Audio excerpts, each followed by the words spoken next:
नमस्कार मित्रांनो, मंथन चॅनल मध्ये आपलं स्वागत आहे। मी राजेश दुबे। आज जवळपास बीड जिल्ह्यात नव्हे तर महाराष्ट्रात ज्या मल्टी स्टेटचा होरापोळ चालू आहे ना, त्या मल्टी स्टेटच्या होरपोळामुळे सर्वसामान्य माणसं विठीत धरण्यात आली आणि हे जे विठीत धरण्याचा जो विषय झालेला आहे त्या विठीत धरण्याच्या माध्यमातून आता या सगळ्या गोष्टीचा वैतागून शेवटी पोलीस यंत्रणेला पॅरलल एक व्यवस्था निर्माण झालेली आहे आणि ते स्वतः या सगळ्या गोष्टींची आता सहनिशा करायला निघालेली आहेत। जवळपास Rajasthani multi state cooperative society असेल, Dnyanraja multi state cooperative society असेल, Mahasaheb Jijau multi state cooperative society असेल, या सर्व कोऑपरेटिव्ह सोसायटींच्या माध्यमातून जो लाखो करोडो रुपयांचा जो गंडा लावण्यात आलेला आहे ना, ह्याच्यातून आता सर्वसामान्य माणूस आता पोलीस यंत्रणेवर निर्भर राहू शकत नाही अशी भूमिका दिसते। कारण ज्ञानराजा मल्टी स्टेट कोऑपरेटिव्ह सोसायटीचे उपाध्यक्ष आणि जवळपास या सर्व विषयाचे केंद्रबिंदू असलेले यशवंत कुलकर्णी यांचा सुगावा काही लोकांनी लावण्याचा प्रयत्न केला। पुण्यामध्ये ते खडप असल्या इथं राहत असल्याची भूमिका पोलीस स्टेशनला त्यांच्या सोबतचे असलेल्या लोकांचे नंबर्स हे पुरवण्यात आले, परंतु ते पुरवून सुद्धा आतापर्यंत म्हणजे 2 दिवस उलटून गेले तरीही यशवंत कुलकर्णी हे पोलिसांच्या तावडीत का नाहीयेत हा सगळ्यात मोठा प्रश्न आहे। आणि त्याच पद्धतीनं चंदूलाल बियाणी आणि साईनाथ परभणे हेही जवळपास आज या पटलापासून कुठेतरी गायब आहेत आणि त्यासाठी परळीच्या लोकांनी म्हणजे राजस्थानी मल्टी स्टेट कोऑपरेटिव्ह सोसायटीच्या ठेवीदारांनी जवळपास 7 दिवस उपोषण केलं। या 7 दिवसाच्या उपोषणानंतर पोलीस अधीक्षक नंदकुमार ठाकूर हे जाऊन त्यांना 15 दिवसाचा वेळ मागितलाय। जवळपास 5 दिवस उलटून गेलेत। या 5 दिवसामध्येही अजूनही त्या गोष्टीचा थांगपत्ता लागलेला नाही। एकंदरीत या सगळ्या वलयाला बघितल्यानंतर सर्वसामान्य माणसाला जो बसलेला फटका आहे तो फटका आज प्रत्यक्षात दिसायला लागलाय। तो दिसतोय सुन्न पडलेल्या बाजारपेठामुळे, तो दिसतोय हतबल झालेल्या बँकर्समुळे, तो दिसतोय ज्या पद्धतीने ज्या झपाट्याने त्या शाखेच्या माध्यमातून ज्या इकॉनॉमिकल ग्रोथ व्हायला पाहिजे होती, जी व्यावहारिक वाढ व्हायला पाहिजे होती, त्या वाढ न होता आज रिअल इस्टेट बिझनेस सुद्धा म्हणजे जमीन खरेदी व्यापार सुद्धा आज मंदावला। याचे अप्रत्यक्ष असे पडणारे परिणाम जर आपल्या आयुष्यावर होत असतील ना, तर ह्याच्यापेक्षा मोठा दुजोरा अजून काय द्यावा। आणि खऱ्या अर्थानं आता 14 तारखेला अमित शहा पुण्यामध्ये सदिच्छा भेटीसाठी येत आहेत आणि या भेटीमध्ये माननीय बीड जिल्ह्याचे माननीय पालकमंत्री धनंजय मुंडे यांनी या संदर्भातला संपूर्ण विषय अमित शहांच्या कानावर घालण्याची अभिवचन हे राजस्थानी मल्टी स्टेट कोऑपरेटिव्ह सोसायटीच्या ठेवीदारांना दिलंय। मग या सगळ्या गोष्टीतून जर तुम्ही दिलंय तर पुढच्या तपास यंत्रणा ज्या पद्धतीने व्हायला हव्यात त्या पद्धतीने का होत नाहीये। कारण की येणारी 14 तारीख आता आज तर 9 तारीख आहे, येणाऱ्या 5 दिवसामध्ये देशाचे गृहमंत्री पुण्यात येत आहेत। गृहमंत्र्यांच्या समोर हा विषय ठेवण्यात येणार आहे। मग आतापर्यंत हा विषय काय गृहमंत्री येण्याचीच वाट बघत होता का काय? गृहमंत्री महाराष्ट्रात आल्यानंतरच हा विषय त्यांच्या समोर आणण्याची त्यांची मनसुबा होता का काय? हाच प्रश्न निर्माण होतो ना।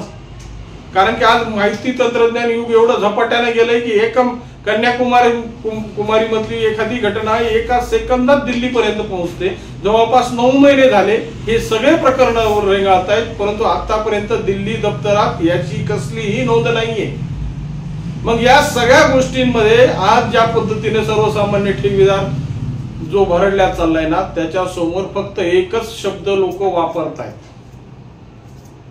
तो शब्द म्हणजे व्याजाला सोकले आणि मुदलीला मुकले।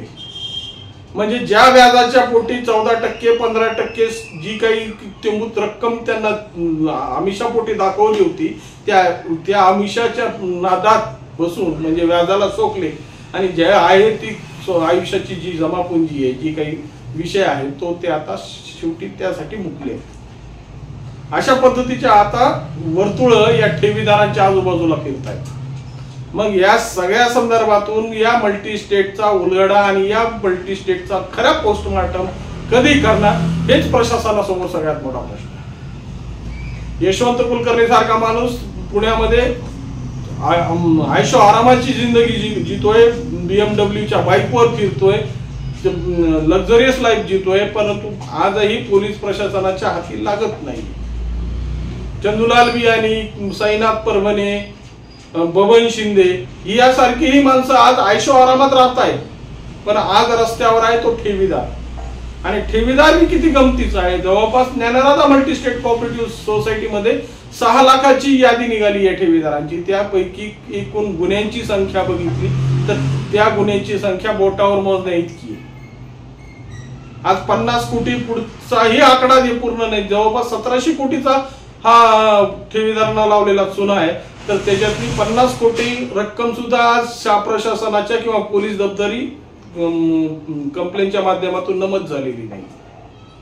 मग या सगळ्या गोष्टीचा जर या पद्धतीनं तुम्ही आटापिटा मांडत असताल आणि या गोष्टीतून तुम्हाला न्याय मिळण्याची तुम्ही जर वाट बघत असाल तर हा विषय तुम्हाला फक्त गुलदस्त्यातच दिसणार आहे. खऱ्या अर्थाने आता ठेवीदारांनी पुढे आलं पाहिजे पावलं. आता ठेवीदारांना उचलण्याची गरज आहे. जितक्या जास्तीत जास्त पटीनं ह्याच्यावर गुन्हे दाखल करता येतील तेवढे गुन्हे या दप्तरी नोंदणी केली पाहिजे. पोलीस प्रशासनावर तुमच्या फिर्यादी पोहोचल्या पाहिजेत. कारण की आता एक फिर्याद झाली काय आणि 6 लाख फिर्यादी झाली काय.